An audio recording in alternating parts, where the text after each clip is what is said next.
All right, as I knock over a garbage can, welcome to another episode of Under the Dome. I'm your host, Alan Orrick. This is the off-season edition. We're now getting that much closer to the regular season and training camp. We passed the hump mark last week. The team is now starting their second week, I should say, of OTAs. They finished their first one today, probably in the comfort of their air conditioned facility because it's been raining nonstop today. And not just the heavy rain, just that steady, annoying drizzle. So, speaking of drizzle, how are you doing tonight, Sean? You like that intro, huh? Doggone Yeah. segue. Yeah. I figured you'd go with the Wile E. Coyote signature series I talked about earlier today. But anyway, Nah.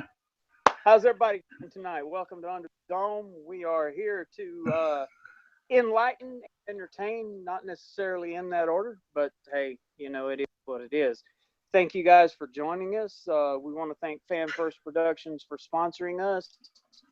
And we invite everyone to join our channel on YouTube and also on iTunes, and on YouTube, I'm happy to report that we are now at 101 subscribers. So thank you guys so much for that. Let's see, what's on the old agenda tonight? Thank everybody who took the time to stop during this past holiday weekend and acknowledge the fact that it wasn't about the barbecues. It wasn't about all of that. There was a reason for the season, so to speak, and acknowledging that this is a nation that is home of the free because of the brave. And I want to personally thank all of the people that have stood post and defended this country's freedom and allowed us to be able to do what it is that we do. Thank you very much for that. Absolutely. What we got here? Okay. I've got like three screens open at the same time, so forgive me. I'm kind of multitasking here. Okay. Real quick, I want to let everyone know, not aware, as our regular listeners know, the ongoing health of Miss Donnie Lambert. Yeah. A few weeks ago, as a matter of fact, we did our special 2-hour pre-draft show, and we named it after Miss Donnie because she's been dealing with cancer. Well, we found out yesterday that the cancer that Miss Donnie has been fighting has also spread into her lungs. Now, I don't have any more details at this point in time. I would just like to ask everyone to send those positive vibes and please remember Miss Donnie in prayer right now. She's a fantastic lady and one of our most supporters. And Miss Donnie, if you get to watch us tonight, we got your back. Absolutely. We wish you nothing but the best, and we're keeping you in our thoughts and prayers. Absolutely. Yeah, I lost. I've told the story before, when I lost my real world job. My boss to cancer of the esophagus. He was diagnosed in end of April, first week of May, and he was gone by October. It progressed that fast and got that aggressive. So, yeah, absolutely, you're in our prayers. You can win this battle. We're praying for you. Okay. With the OTAs, they're closed to the public and they're closed to the media, except for the last day, which is a Thursday. It's just 3 days each week, and it's classroom work. It's guys in shorts and shells coming out, and it's an installation of the offense and the defense one piece at a time. And last Thursday was the first day the media got to see the new 2017 Saints. And a couple things. First off, a lot of the injured guys, they're taking them real slow with these guys. I don't think, like Kiaka, I don't think he practiced at all. Couple other guys, I think they held them out as well because they definitely don't want them to go out before training camp and do something and re-injure themselves and have a setback. They want to get these guys back up to speed as slowly as they can and let them take them what they call the mental reps and go from there. But the other thing that happened was Corey Fuller had a good day in the section available to the media. Again, keep in mind shorts and shells. A lot of guys in Mike Ditka era looked fantastic, in shorts and shells. You can't get excited about guys running around in shorts and helmets. But Corey Fuller had a good day. So that leads to our first discussion piece. Who do we think is going to be the real successor to Brandon Cooks? And we've got a handful of receivers to talk about with that. So, we already know the number one, number two guy is going to be Michael Thomas and Willie Snead. So who is that third guy? I pulled up what I think is the most recent. This is when I said I was multitasking here. The most recent roster. And this is the receivers I see listed here. I'm probably going to miss one, but let's just go with this. Jordan Williams-Lambert, Jake Lampman, Michael Thomas, Tommy Lee Lewis, Rashad Lawrence, Willie Snead, Brandon Coleman, Corey Fuller, and Ted Ginn Jr. Sean, who do you think has the best chance of being that number three receiver? Number three? You're talking about behind. You're talking behind about Thomas and Snead. Right. I think that the inside shot has got to be, at this point, has got to be somewhat of a toss-up between Ginn and Brandon Coleman. Mm-hmm. I would like to think that based on, for lack of a better term to use, probably seniority, that it'll be Coleman's job to lose. I do believe that your second year guys, your Lampman, Tommy Lee Lewis, that having a year in the system under their belts is going to benefit them greatly, and you're not going to see the little mistakes that seemed to eat away at their game last year. I think that they're going to have probably either have a much better training camp than a year ago or be gone, the two. Corey Fuller, I think, is going to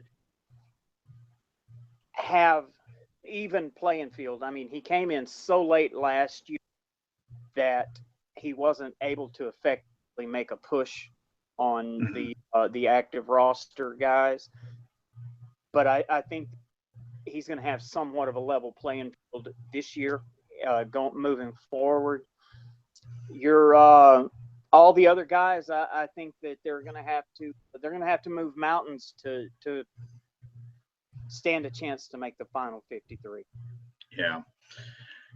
I was trying to do the numbers a couple weeks ago and trying to decide if they're going to keep 4 or 5 receivers.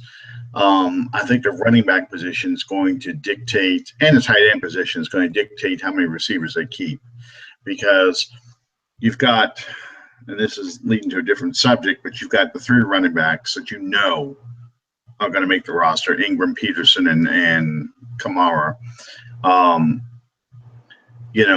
Then you got to keep in mind you're keeping a fullback, so you have Kuhn in there. So that's 4 spots there. Probably 2 quarterbacks. So how many tight ends do you keep? Do you keep 3 or 4? Well, it depends on the blocking. And the reason why I'm bringing all this up is because you've got to consider right now that the top four spots on the roster are going to be Thomas, Snead, Ginn, and Coleman. And I know a lot of people are cringing at the fact that Coleman got mentioned in that group, but as of May 30th, 2017, you've got to say Coleman's got the edge. So if you keep, let's say they go to 5 receivers, you've got all the rest of those receivers competing for that 5th spot. Lampman, we saw him in special teams. We saw Tommy Lewis in special teams as well, and that's a Bill Parcells favorite. That's how he got on the team to begin with. Corey Fuller is interesting because he's a veteran. Is he going to be like that? What the heck was that receiver's name? Came from San Francisco in 2015. Brandon Lloyd, I think his name was. You see, here we go again. I got to go look up something. I'm almost positive it was Brandon Lloyd. I do believe you're right. And to speak a little bit of what you were saying, you were talking about those top 4 spots on the depth chart. You have to figure in Ginn because that's your special teams specialist. Right. And right. And by elimination, you have to figure on Thomas Snead as well. So there's 3. Mm-hmm. You're essentially looking for that one last piece. Yeah. So what I'm saying is, Fuller, Lloyd obviously was much older, but there was a veteran guy that a lot of people said, oh, okay, he's got an inside track because he's the veteran guy. Sean Payton might go with a veteran over, a rookie or a second-year player. And it turned out that he went ahead and stuck with Coleman, and Lloyd got let go. Where does Fuller fit in? Fuller's going to have to really stand out in training camp practices as well as the preseason games for him to have a shot at making this team. And he's got to be able to threaten Coleman for that number 4 spot. In other words, he's going to have to be able to play the X, the Y, and the Z formations, all 3 formations for this offense.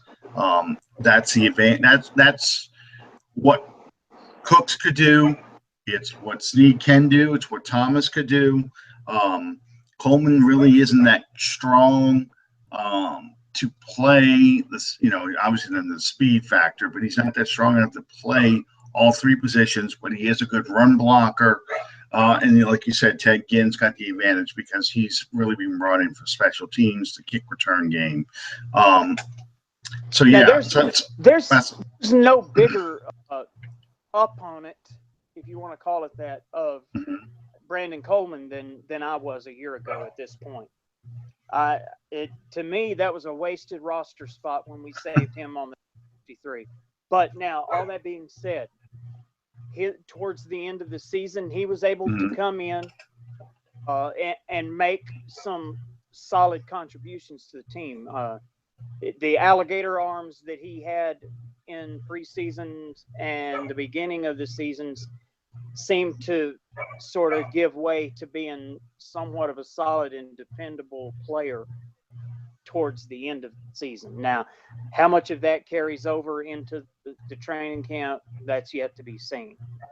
Yeah. So that's why I'm it's all going to be a wait and see thing. And for those of y'all who are sitting there saying, well, why can't the Saints just keep 6 receivers and go to 3 tight ends and so forth? You got to keep in mind too, on the defensive side, how many cornerbacks do you keep?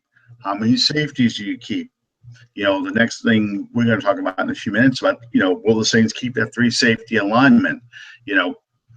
How many defensive linemen do you keep? Because you've got people who are specified as pass rushers.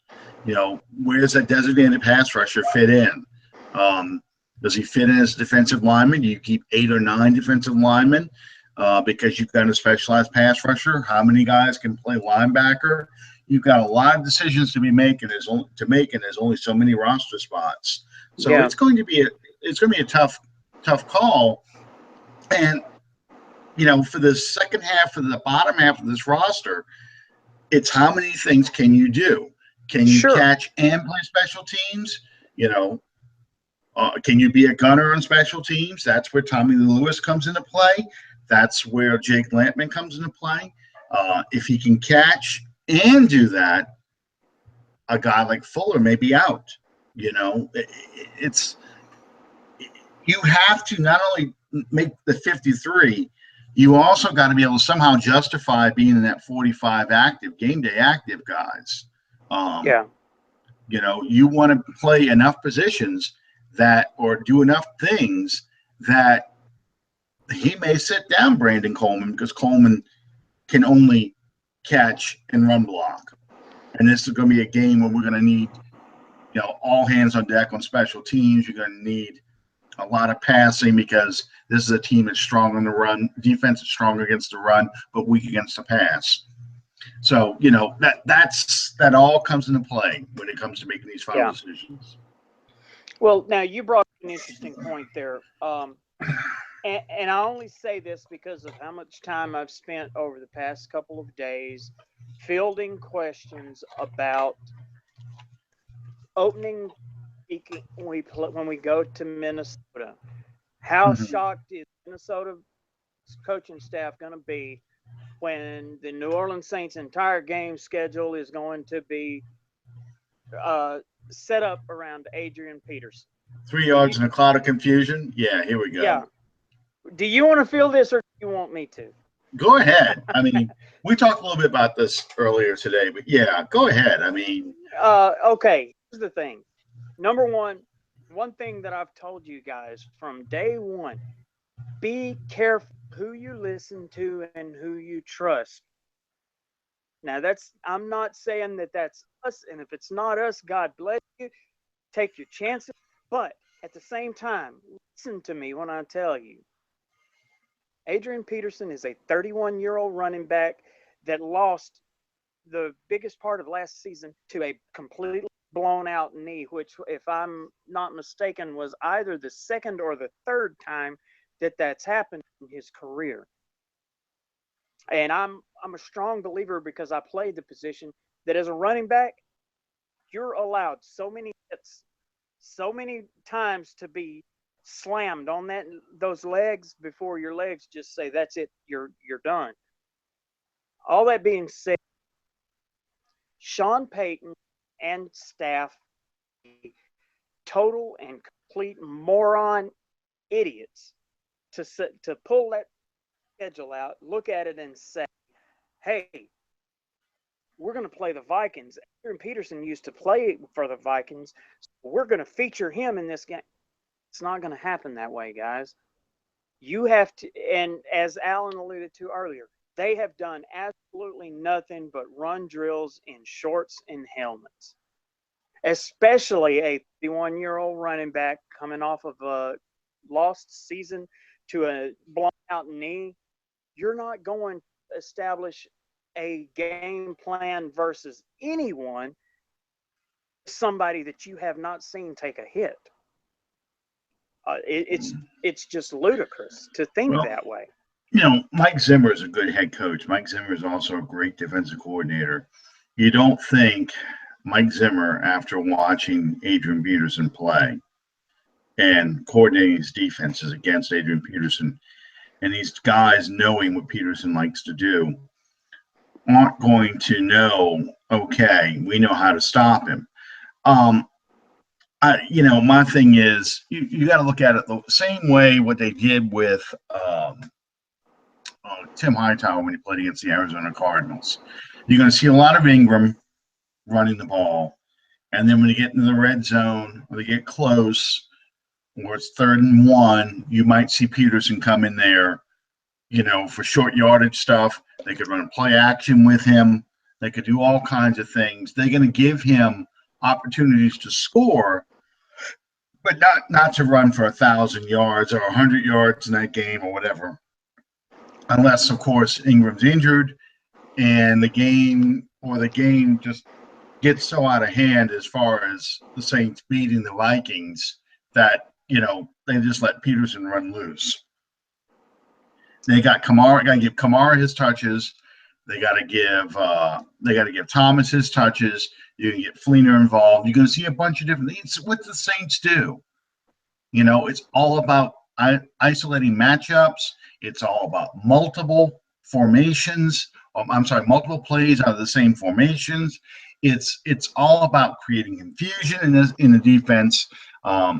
It's not about one guy. We're going to put 3 tight ends, a fullback, and we're just going to hammer Peterson right into that defensive line over and over and over again. So by the third and fourth quarter, that defense is tired of getting hit, and they're getting sloppy and missing tackles. That's not what's going to happen. That'll never happen under a Sean Payton team. That happened under Jim Mora, and that's why we lost games 20-17. That's why there is Jim Mora. Yeah, and Bum Phillips. That was their philosophy. It's just and to be totally honest with you, legitimately thinking, and please excuse my terminology here, I don't think that Minnesota Vikings are sitting up there in Minneapolis saying, "Oh no, Adrian Peterson just scares the hell out of us." I don't think that that's going to be the case at all. Peterson is going to score. I promise you that. He will score. If Peyton can figure out a way to give him the ball late in the game or give him the ball close to the goal line, he's going to give him that opportunity to get the touchdown so he can get a touchdown in front of the Vikings fans. Peterson's going to be keyed up, going to want to get the ball, going to want to do something against his old team and show that he still has it. But it's not going to be the revenge game, Peyton understands all that. He does that. What did he do against Greg Williams? He ran up the score against Greg Williams last year. What did he do for Tim Hightower? You saw Mark Ingram lose his shit on the sidelines because he wanted an opportunity to score a touchdown because he gave it to Tim Hightower because Hightower wanted to win the game in front of the people who used to cheer him to show how much he has come back. Yeah. But, again, that doesn't mean that we're back to Peterson getting the ball 300-something times and rushing for 1,000 yards, much less Ingram, Peterson, and Kamara all rushing for 1,000 yards. That's not going to happen. This is not the 72 Dolphins with Jim Kick, Larry Zonka, and Mercury Morris. That's not what this team is. In fact, nobody runs like that anymore. Nobody has that kind of offense anymore. Just dispel any ill will here. I am in no way whatsoever saying or alluding to the fact that Adrian Peterson will not play a role in this offense, because I absolutely believe that he will. And as far as that goes, I really and truly believe he'll play a substantial role. I don't think that all these people that are coming in here and talking about him supplanting Mark Ingram for the starting position. Stop watching the 2012 YouTube clips. That's what they're doing. They're watching the 2012 YouTube clips of him, when he was the comeback player of the year. There's a lot. I hope Peterson is close to the back he was in 2012. I would love it if he is. I would love to have an opportunity. Ingram get a few yards or a carry. Next play comes in, Peterson gets the ball. So now it's third and short over and over and over again. Do you know how wide open this offense would be if we were constantly at 3rd and 3 and less? That would be awesome. That would be incredible because the defense can't stop anybody. That's right. But you've got to temper your expectations. Let's see what he does in the field first. That's the only thing the only point that I'm trying to make is uh, where Peterson is in his career. He's not that 2012 guy. But the point that I've tried to make from day one of the Saints even considering Adrian Peterson, he doesn't have to be here. No. He does not have to be that guy that he was in Minnesota. He does not have to be that back. I'd love it if he becomes a better pass catcher and a better pass blocker, that he could justify himself being out on the field a lot more. And I hope he does well. I really do. I'd like to see games where, you know, you just, if you're a fantasy football guy, going, okay, I'm crossing off Saints players because I don't know, I don't know who's going to get the ball. It's like the old days of the Denver Broncos when Mike Shanahan was head coach, and you go, oh yeah, I'm going to run the running back from the Broncos. No, that guy's not playing today. This guy gets 100 yards in the game. The guy nobody played this Sunday. I'd love for that to happen, because that means that if we can't do it, defensive coordinators can't do it either. But let's just let the season come. Let's see how he looks in preseason. I don't want – my worst nightmare is, Peterson is Champ Bailey 2.0, where he comes out in the first preseason game, gets a couple carries, pulls a hamstring after running 20, 25 yards on the first 2 carries he has, and you never see him on the field again.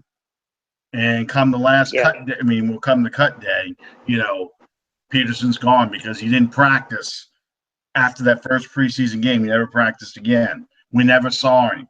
He was like Champ Bailey and C.J. Spiller and Jarvis Bird, they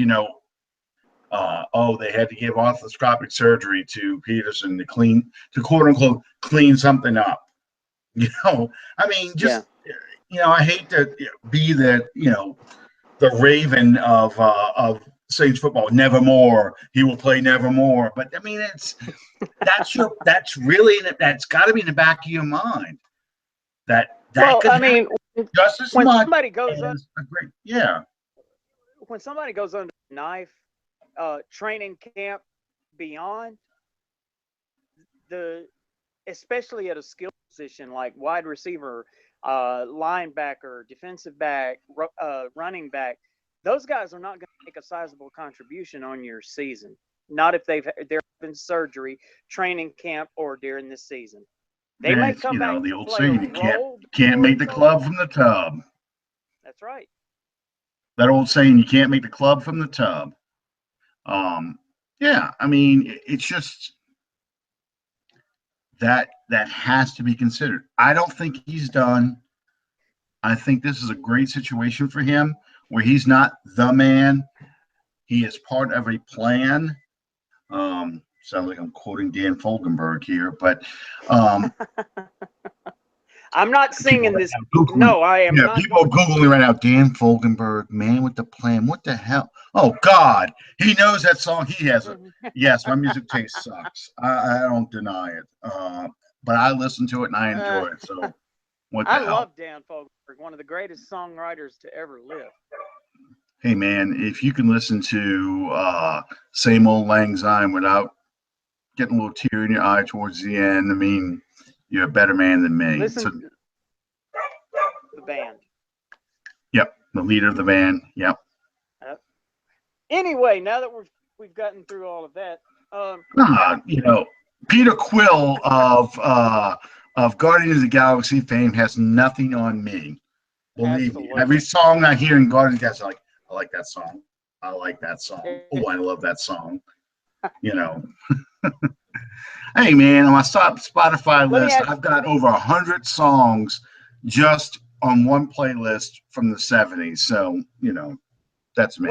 Well, you and I were actually alive in the 70s, so that makes a big difference. I know. Let me ask you this, Alan. What do you think is going to be the weakest link on this Saints defense in 2017? Linebacker. Heading into camp. Linebacker. Okay. Will defensive end be a problem? maybe depends if Okafor, how Okafor does, because the whole defensive line now, as far as that pass rushing end, is going to rely a lot on Okafor, with Hendrickson and Kihaka kind of come in as specialists, pass rush specialists. But it's linebacker. I mean, you don't know what you're going to get with Ellaby. You know, you don't know how many games you're going to get out of him. You know what you're going to get if he shows up. If he can play, he is going to be the best linebacker on the field. Your middle linebacker position, that's up for grabs because you've got A.J. Klein.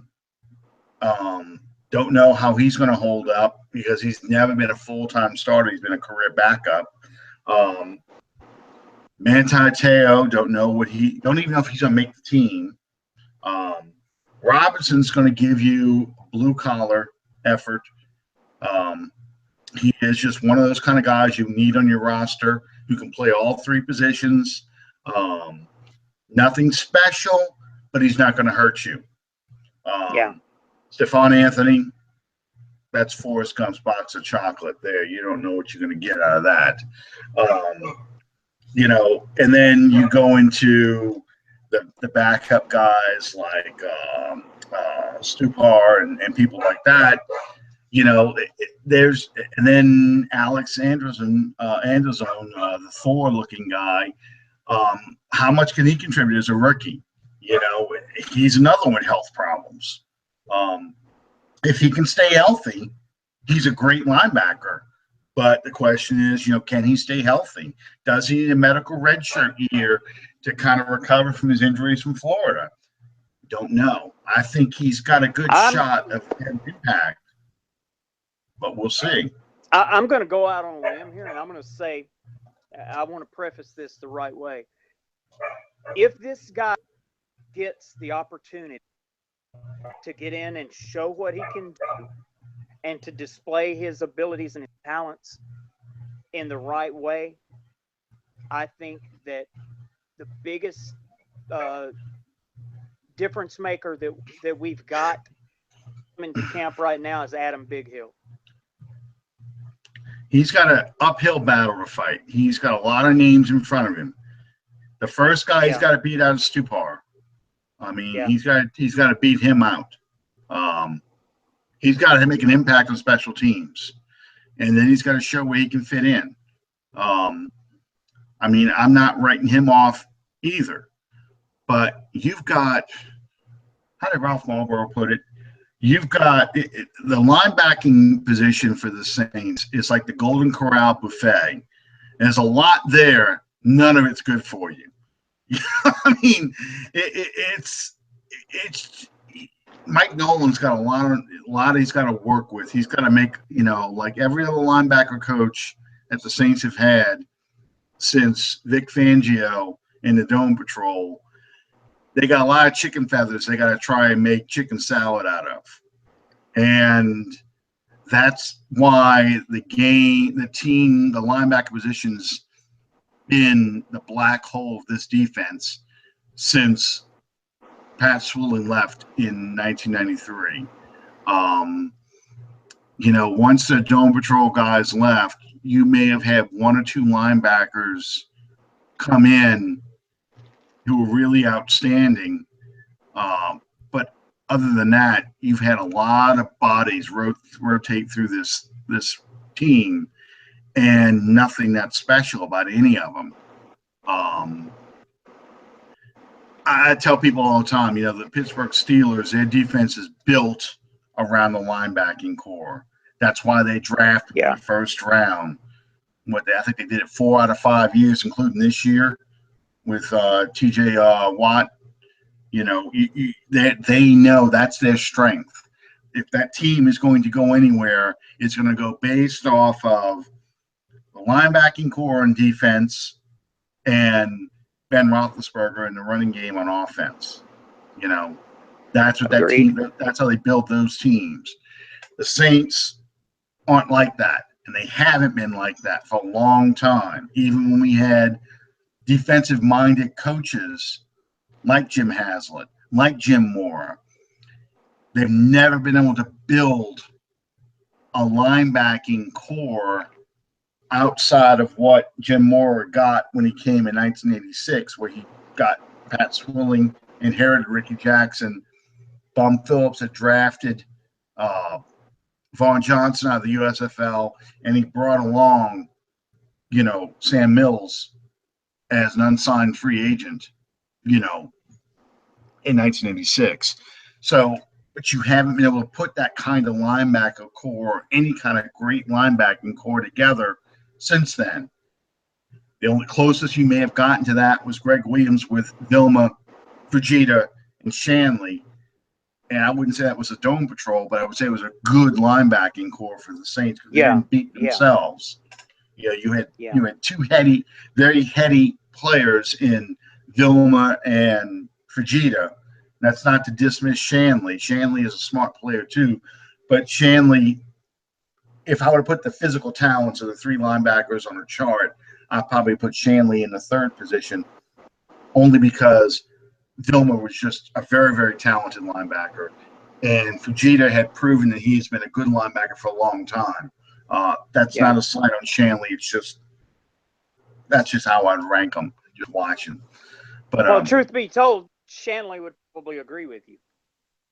Probably, and again, on this roster, Shanley, I'd have him in his prime. I'd have him on the top two linebackers on this roster. But sure. It's just the nature of the beast. That's all. But which unit do you think looks most improved? To be honest, I would have to say that at this point, right, and understand that my determination of this is tempered with the fact that right now we're operating strictly from the on paper perspective. As we've alluded to several times already, that's all that we have to go on, what we see on paper at this point. But I think on defense, the one that's most improved is going to hands down be the defensive backfield. I mean that's what basically tied up most of your draft into, in terms of high draft picks, equating to your quality draft picks. It's you spent two of your first three at cornerback and safety. I think it was Underhill put that article out earlier this week, or maybe late last week, talking about there could be a log jam at cornerback, but that's a good. Yeah. For the Saints, it absolutely is. I mean, what you have to do is go back to a little over 9 months ago and see, in week 2, we're down to the 6th and 7th spots on the depth chart from a month prior to that, to see exactly how far this unit has come. Now, that being said, some of the holdovers from last year's roster, the Damian Swan, the PJ Williams, I've said many times on here, I don't see both of those guys making it for one reason or another. And at the risk of sounding kind of comical, which I don't mean to make light of the situation at all, but I do believe that one of those two will not be on the final 53, and that's more than likely going to be the first thing that goes down to injury come training camp. But you drafted Williams, you're getting back Williams, you're getting back Swan, yeah, that's what I was about to say. You're getting back, hopefully, what was Bro 2 years ago rather than last year, because as far as I'm concerned, in all honesty, Delvin Bro should have never came back last year because he wasn't able to perform at the level that perform at. That's nothing against Bro. Bro is a gamer, and he did what he did because he felt like he could help this team, and the coaches felt like he could help this team, but he didn't have his full you're down to B.W. Webb, Sterling Moore, and Ken Crawley. Yeah. Bro's looking at it too, going, "My God, we need somebody out there who can stop someone." So I don't blame Bro for trying to come back and pushing it. No, I don't either. I don't blame the guy at all for being a gamer and thinking of the team before himself, so to speak. Mm-hmm. Right. But at the same time, him coming back broken leg is, in terms of maybe an analogy here, Delvin Breaux coming back from a broken leg is not the same as Sheldon Rankins coming back from a broken leg. Sheldon Rankins, not at all, in about a 5-yard box there. Delvin Breaux is about a 50-yard box. He's got to turn and cut. He's got to, break open in a full speed run. He's got to mirror. He's got to open his hips. I mean, all those sort of things that you've got to do that Rankins doesn't have to do. Rankins is just going to, manhandle, its pass rushers, its hands, its upper body strength, its back, that kind of stuff. It's leverage. He doesn't have to turn and run like that. Yeah. To me, and I'm gonna take it to the other side of the ball. The unit looks most improved to me on paper right now, if everyone stays healthy compared to last year's version, is offensive line. And I say that assuming that the starting five are going to be Armstead, Pete, Unger, Warford, and Streif. And I know people yelling, "Streif, what?" In a Jim Moore playoff kind of voice. But Streif was probably your best offensive lineman last year. He's your most senior offensive lineman on that roster. Ramchak, I think he will have his opportunities. Did I just butcher that man's name? Ramchak. I kind of combined.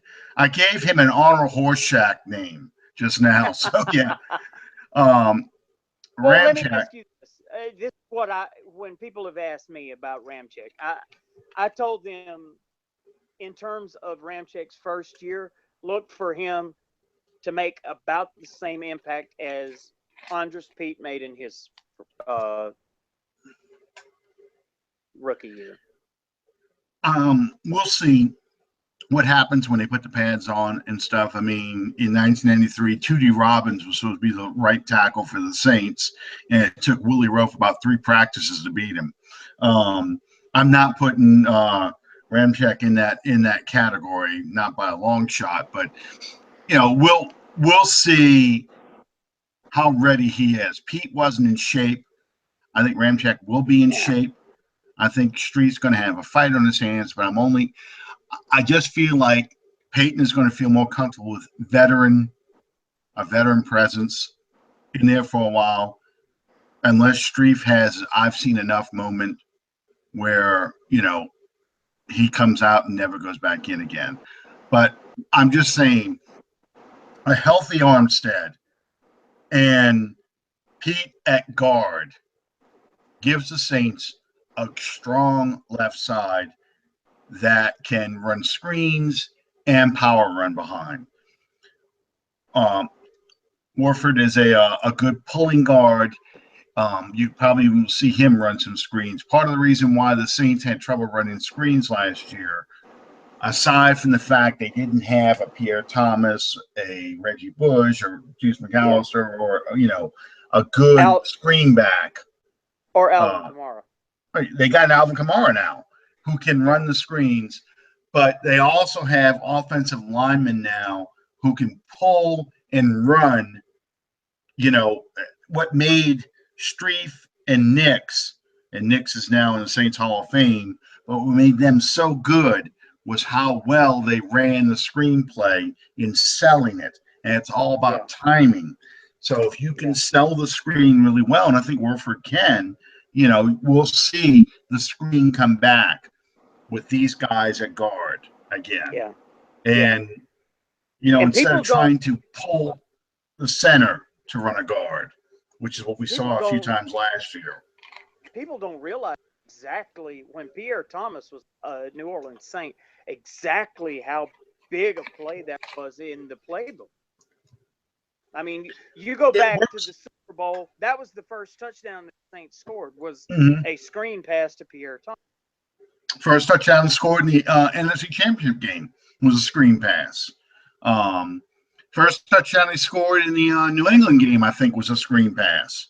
Um, yeah, Pierre Thomas could sell that like nobody's That was business to because he Kai. would. That was to Kyrie. What?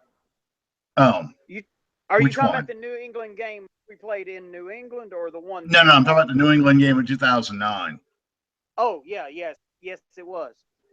Uh, First one was wide open Devery Henderson. no, that was the second touchdown. I think I'll have to go back and look that up. I'm sorry. Where's Allison? My daughter would know this better than me because she's only watched that game 10,000 times. You She was know, in the I hospital with a knee injury, and the thing she brings with her to the hospital are Saints DVDs, and she's watching Saints games. And the nurses are coming, and they look up at the TV.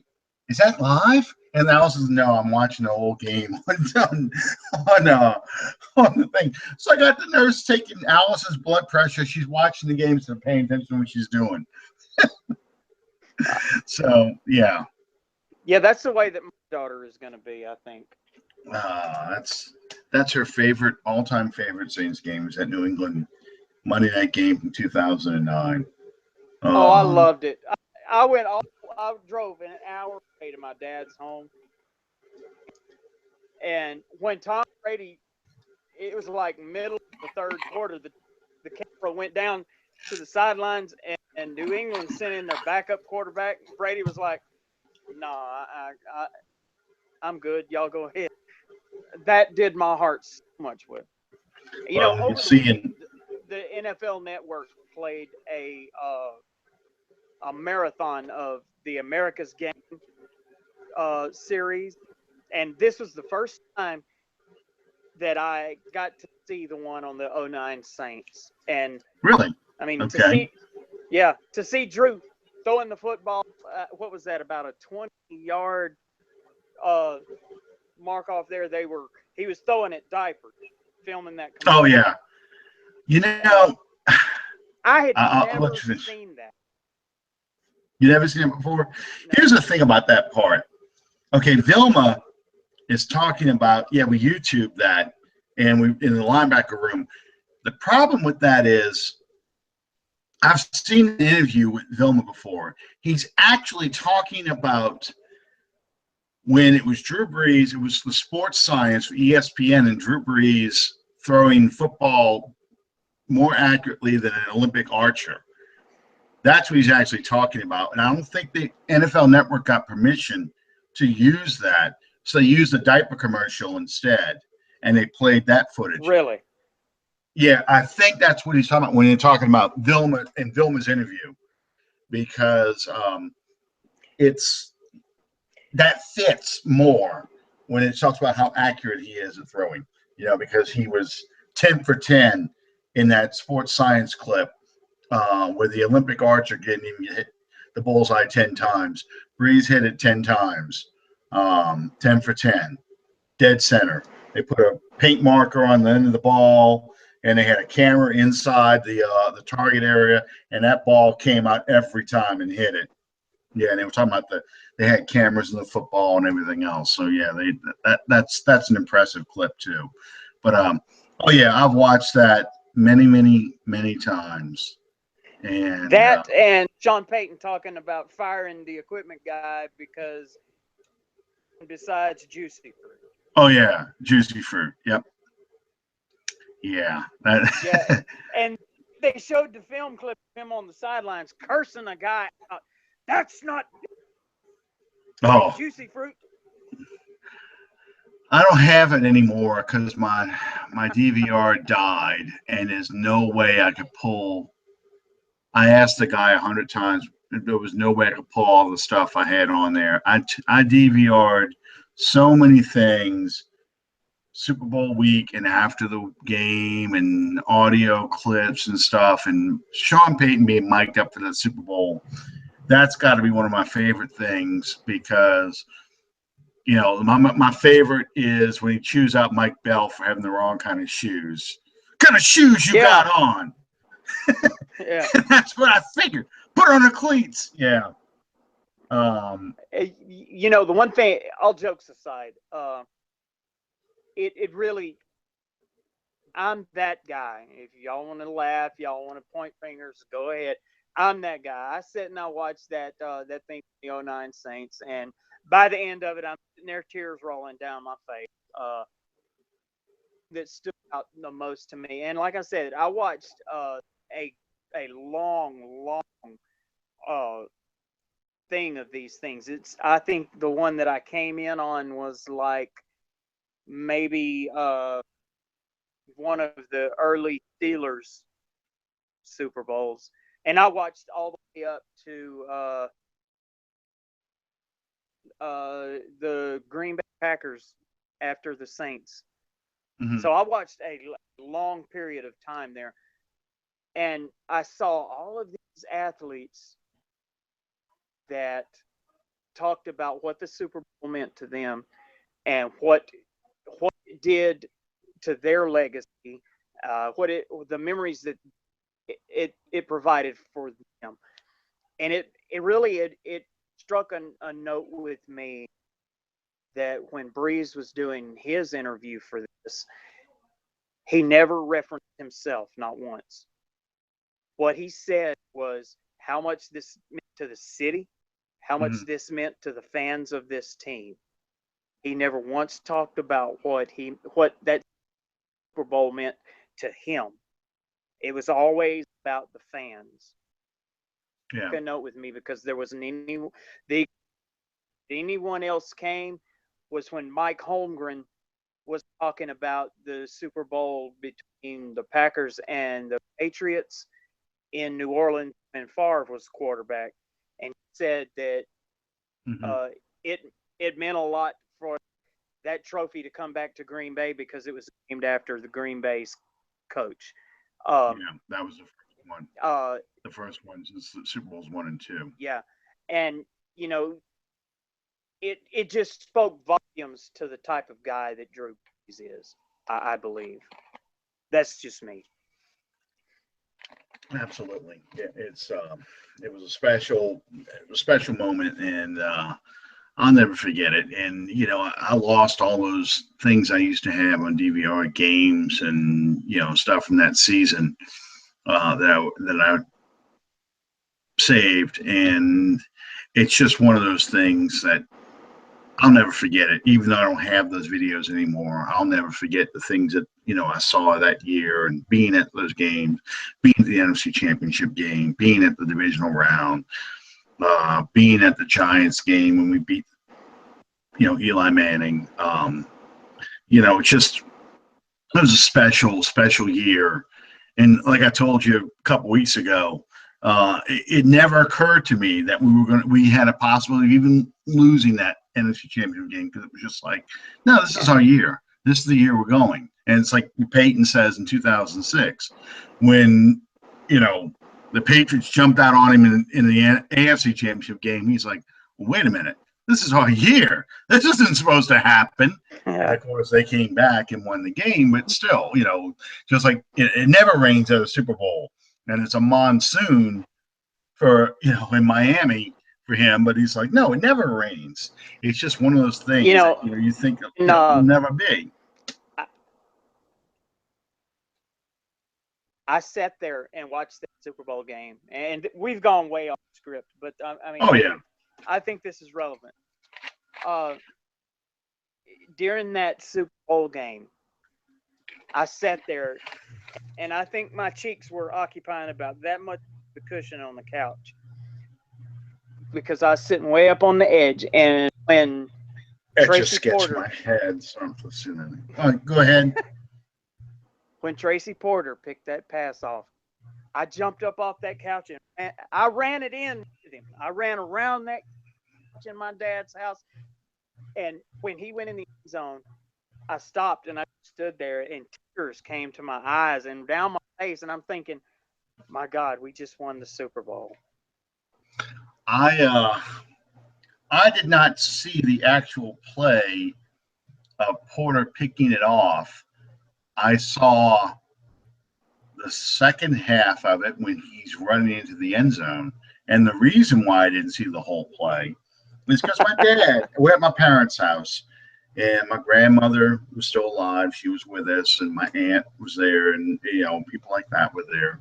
And my dad passes in front of the TV on his way to the bathroom, I guess, right when it happens. So he's looking at it as it happens.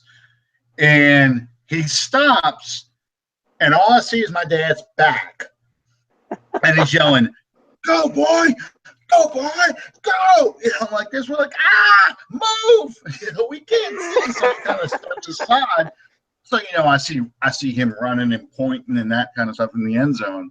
But, I didn't see the interception. So I had to wait to see it on replay. And then I thought that there's a point in the game, near the end of the game, where Peyton Manning throws a pass, and it looks like Jabari Greer picks it off. And we all scream and holler, thinking, okay, now the game's over. And I'm like, well, wait, how do they still have the ball? And I didn't realize that, Greer had caught it out of bounds. But anyway, yeah, I'll never forget There's that. a local pizza place here in town, and they have a picture up on the wall of Tracy Porter, just like this, with the ball and point at the replay screen at the top of Joe Robbie Stadium. And it's really odd because in that picture, on the other side of him is Will Smith. Yeah, because he made the block. He made the block and knocked Peyton Manning out the play. So yeah, I know it's a surreal. It was a surreal moment, and it was one of those things that you wanted to happen again. I posted a clip, a highlight from 1977 of the '77 Saints, and here they are. I think the thing is called "Someday Soon," and it's all about. Well, they didn't get a winning season this year, but they will one day, someday soon. That was a that was a 3-11 team. They fired Hank Stram. Dick Nolan will be the new coach next year, and that's how it felt to be a Saints fan so long and go through so many years of not even making the playoffs, being everyone's homecoming game essentially. You were just so bad. And then the more years came, and you thought, well, first Bum Phillips got you close in '83. Then the more years came, and you finally get a winning season, you make the playoffs, and you get your butt kicked every time in the playoffs in unimaginable ways.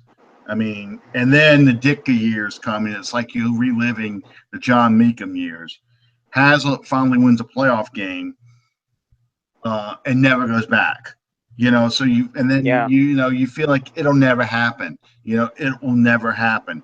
And I'll be honest with you, when we went to Peyton and Bree's first year, when we went to Chicago, we lost the NFC Championship game. Yep. I looked at my wife that day and I said, "There's no way we'll ever get that close again." Yeah, I punched my shed door after that game, during that game, because I felt like it'll never happen for us. We're gonna be like Philadelphia in the NFC Championship game. We're gonna make it a bunch of times and we'll never win. And we make fun of the Falcons, which they deserve it. But we make fun of the Falcons for never winning a Super Bowl. But think about it, you're a team like the Buffalo Bills. You're a team like the Minnesota Vikings. You've made it all the way to the Super Bowl, and you can't win. Yeah. Means the next year, a winning season isn't enough. Home field advantage throughout the playoffs, that's not enough. Going to the Super Bowl, that's not enough. You have to win the Super Bowl to make up for all that history. Yeah. That problem. We don't have that problem. We will never have that problem. We're 11-0. We're undefeated. We won one. We will forever be in the NFL highlight films. Every year the Super Bowl comes around, they're going to pull us out again. And the 2009 Saints are right back in the mix. 16 Falcons, they're not in the mix. That's the team that Tom Brady beat to win his 5th Super Bowl. That's the only way you remember those guys. That's right. The game that for the rest of Super Bowl history, until somebody else does it worse, that's the game they're going to reference when a team is down by 10 points or more. That they'll say, well, the biggest comeback by any team was the New England Patriots against the Atlanta Falcons in Super Bowl 51, 25 points. They will bring that up every year. That's what's amazing about that. You got to think about that, because whatever you do, keeps on giving. It is, because whenever they talk about the Super Bowl now, they are going to reference, at some point in the game, they will reference the Falcons blowing a 25-point lead. Because nobody remembers the losers. Everybody remembers the winners of a Super Bowl.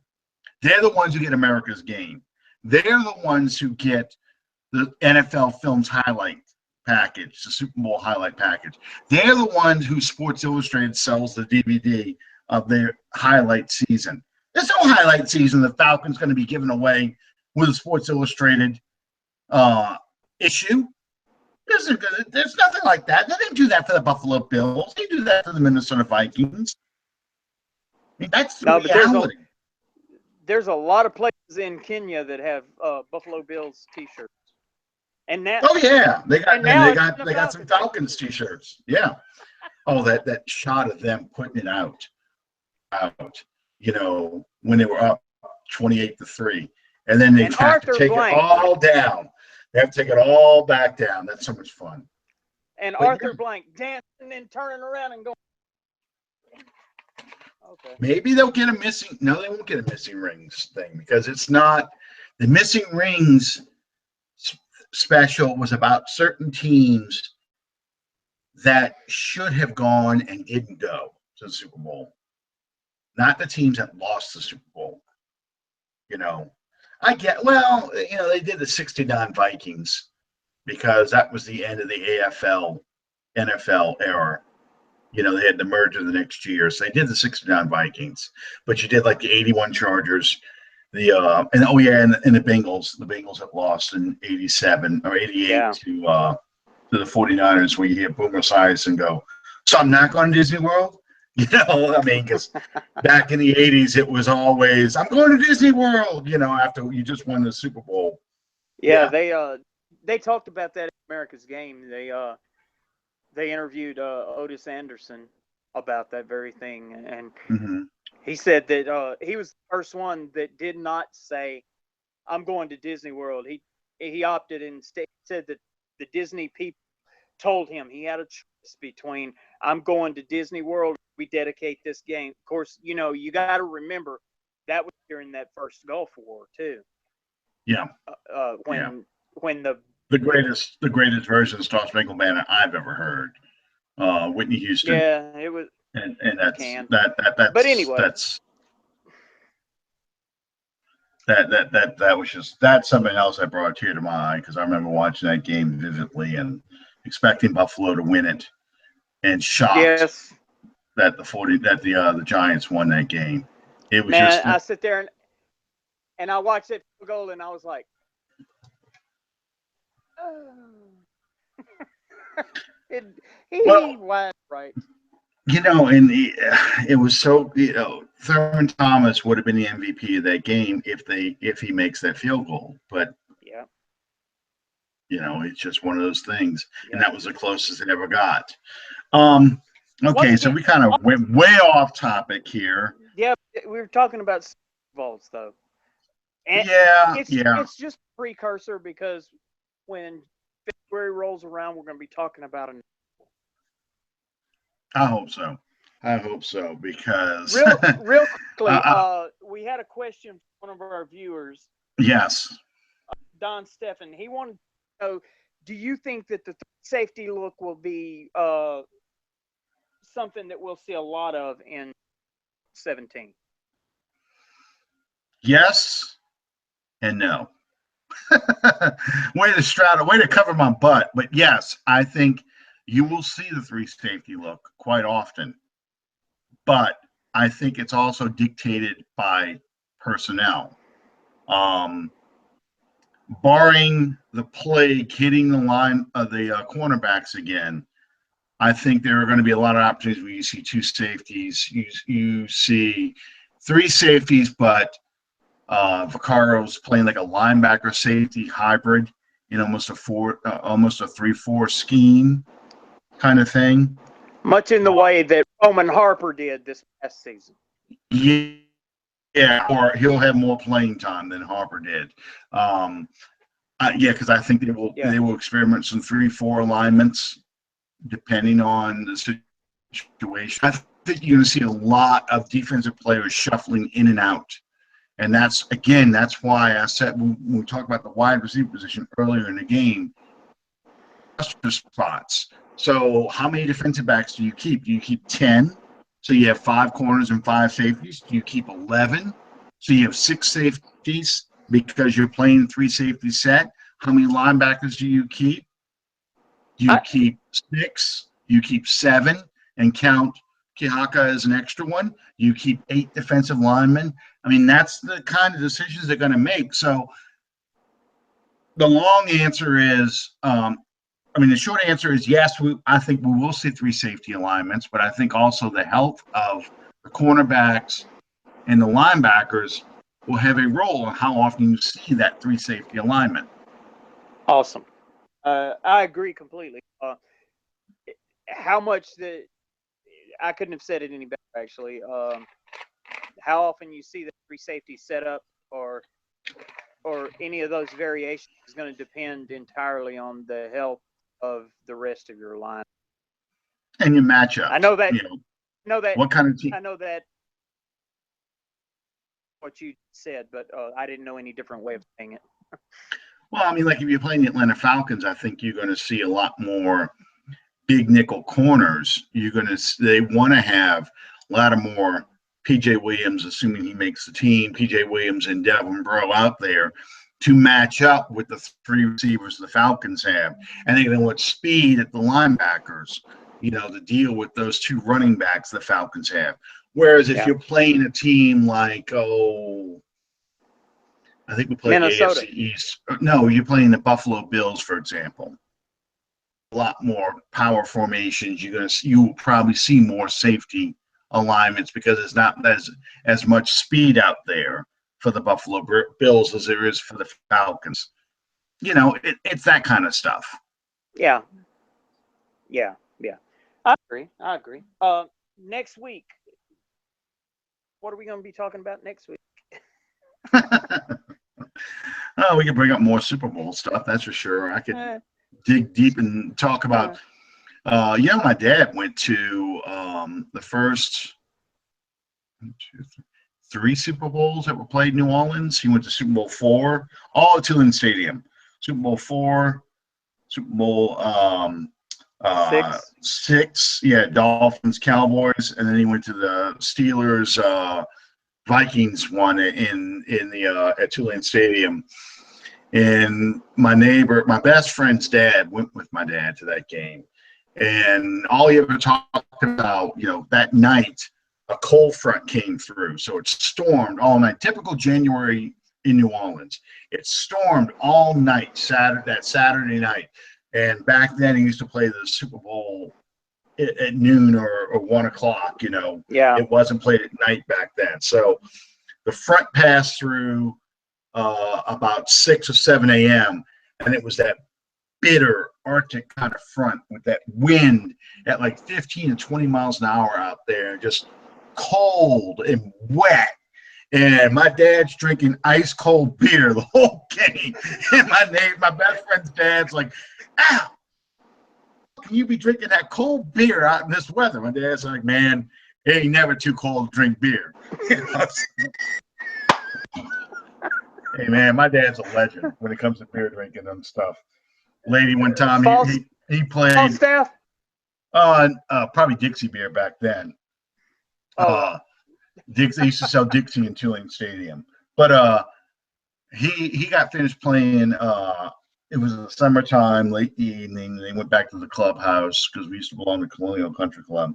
And the lady says, "Can I help you guys?" He says, and my dad says, "Yeah, bring me 2 beers." And she says, "I can only serve you 1 beer at a time, sir." He says, "All right, let me tell you what you're going to do. You're going to go in the back, give me a bottle of beer, put it in front of me, and I want you to turn around, go straight to the back, and get my second beer. By the time you come back, my second beer, this one's going to be empty." And she says, "All right." Goes out and does that. When she comes back with the second beer, he takes that beer and slams it down. So I've been waiting for you. Don't mess with my dude on his first beer. Man, 73 years old. Acts like a 60. Looks like he's 60. Looks like he's 60. I'm a fan already. Oh yeah, that's my dad. Thank everybody for joining us tonight.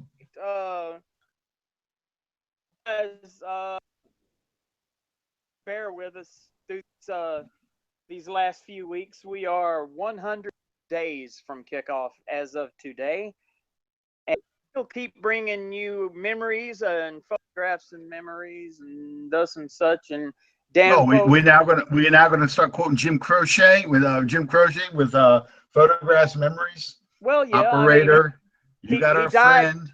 He did die in Louisiana. We gotta. Yes, he did. That. Yes, he did. He did. Leonard Skinner did. Well, they were in Mississippi, but yeah. Yeah. Well, that was in Louisiana. Well, I thought they were kind of Mississippi. Maybe it was Louisiana. Okay. In the bayou. Yeah. Trust me. That's a scary story to hear that story with Gary Rosenden talking about hearing those trees hitting the bottom of that plane, that thump, thump, thump, thump, thump, thump, as they're breaking the trees and stuff. That's a hell of a story to hear about. Yeah, if you've never heard it, you need to YouTube that the Charlie Daniels project, Freebird. Yeah. Yeah, if you're a Leonard Skinner fan at all, you need to see that. That is definitely an awesome watch for that. 3 of them died in that plane crash, and 4, the manager as well. But yeah, all that recording gear that was unstrapped, it all flew forward and broke Donnie Van Zant's neck. Yeah, killed Cassie Gaines. One of the guitarist, Steve Rossington. No, that's Gary. Gary Rossington. Gary. It'll come to me. But yeah, and the manager too, the 4 of them. Yeah, that's a hell of a story to hear. But anyway, I throw music too. I know a lot of music trivia too. Yes, indeed. Now, anyway, I'm a student of history, and I played music for such a long time, and I'm a student of history, and I'll just leave it at that. But we thank everybody for joining us. We want to remind everyone, June 17th at Tioga High School in Alexandria at 6 p.m. is the Future Stars League, which we have been a sponsor for. They will be having their all-star game there June 17th. We invite everyone to come and be a part of it. We need all of Houdat Nation to show up in numbers and make this thing a success. Absolutely. These kids deserve it. They really, a lot of them, they will never have another opportunity like this again, given that NFL experience and what it's like to come out to a roaring crowd like that. And, it's just all about making them better people, not just better players, but better people too. So, yeah, please do support it. Absolutely. But thank you guys for being patient with us and sticking with us this long. As usual, we went way over time, but we enjoyed telling stories, and I got a million of them, and I don't even drink, if I start drinking, I probably have a million more stories. So I have a million of them too, and that's all I'm going to say. There you go. One day I'll start telling my own stories about what it was like in college, and my best friend, who any sick story you can come up with, I'm like, let me tell you about my friend here and tell you what he did. So anyway, some of them are not fit for a radio show, a family-friendly show like this. Hey, we are not FCC regulated. Very though. few of them involve well, very few of them involve public nudity. Not me, but On that note, yes. Good night, everybody. Thank you guys so much. We love you all.